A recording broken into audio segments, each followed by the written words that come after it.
നമസ്കാരം. പുതിയ വീഡിയോയിലേക്ക് എല്ലാവർക്കും സ്വാഗതം. ഇന്നത്തെ വീഡിയോ എൻ്റെ യൂട്യൂബ് വരുമാനം എത്ര ഉണ്ടെന്നൊന്ന് നോക്കാമെന്ന് ഓർത്താണ്.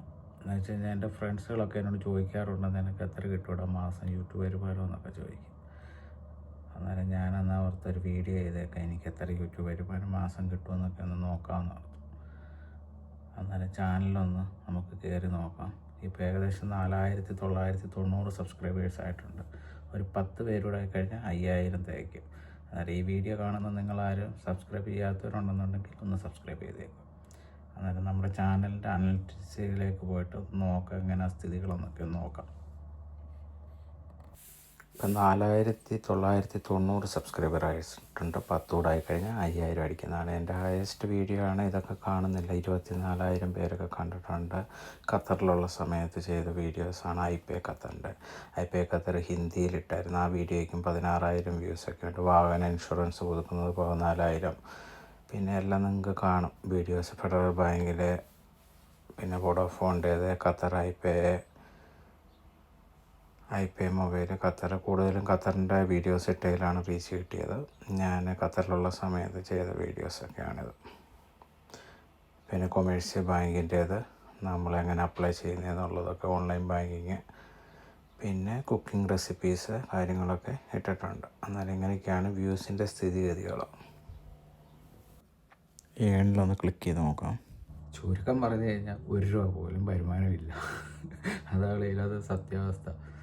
ചാനലൊരു പാഷനായിട്ട് കൊണ്ടു നടക്കുക. ഞാനൊരു 4 വർഷം മുമ്പേ തുടങ്ങിയതാണ്. ഞാൻ ഏകദേശം ഒരു 10 വർഷത്തിന് മുമ്പ് ഒരു യൂട്യൂബ് ചാനൽ തുടങ്ങിയായിരുന്നു. അതിനകത്തൊരു ബോണ്ട പ്രിപ്പറേഷൻ എന്ന് പറഞ്ഞിട്ടൊരു വീഡിയോ ഒക്കെ ഇട്ടിരുന്നു. ചുമ്മാ അന്ന് എഡിറ്റ് ചെയ്യാനൊന്നും അറിയത്തില്ല, ചുമ്മാ ഇട്ടിരുന്നതാണ്.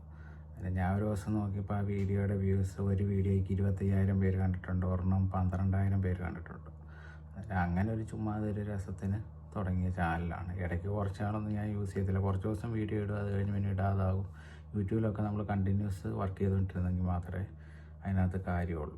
അന്നേരം നമ്മുടെ വീഡിയോ റീച്ചിലേക്കൊക്കെ പോകത്തുള്ളൂ. അന്നേരം ഞാൻ ഈ കഴിഞ്ഞ 1 വർഷം വീഡിയോസ് ഇടാതെ ഇപ്പോഴാണ് വീണ്ടും വീഡിയോ ഇടാൻ തുടങ്ങിയത്. അതായത് തോന്നുമ്പോൾ വീഡിയോ ഇടാൻ അങ്ങനെയൊന്നും ചെയ്തിട്ട് വീഡിയോയ്ക്കൊന്നും നമുക്ക് റീച്ചൊന്നും കിട്ടത്തില്ല.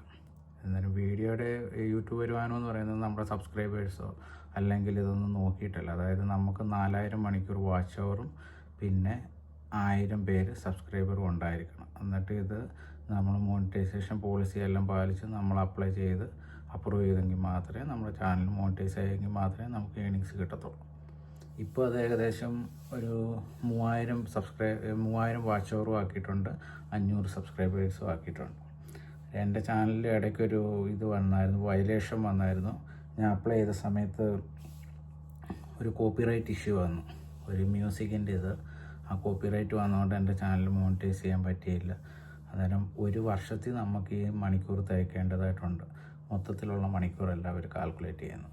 അന്നേരം ഇനി എനിക്ക് ഈ 1 വർഷത്തിൽ 4000 മണിക്കൂർ തികഞ്ഞു കഴിഞ്ഞാൽ കൊണ്ട് വീണ്ടും അപ്ലൈ ചെയ്യാൻ പറ്റും. അന്നേരം ഇതൊക്കെയാണ് വിശേഷങ്ങൾ. ചാനലിൻ്റെ സ്ഥിതിഗതികൾ ഇതാണ്. അത് വെറുതെ ഒരു വീഡിയോ ചെയ്താണ് എല്ലാവരും ചോദിച്ചൊക്കെ സ്ഥിതിക്ക് വൈൻഡപ്പ് ചെയ്യുകയാണ്. അന്നേരം ഇതൊന്ന് അറിയിക്കാൻ വേണ്ടി ഞാനൊരു ചെറിയ വീഡിയോ ചെയ്തെന്നുള്ളത്. അപ്പോൾ ശരി, എന്നാൽ ബൈ.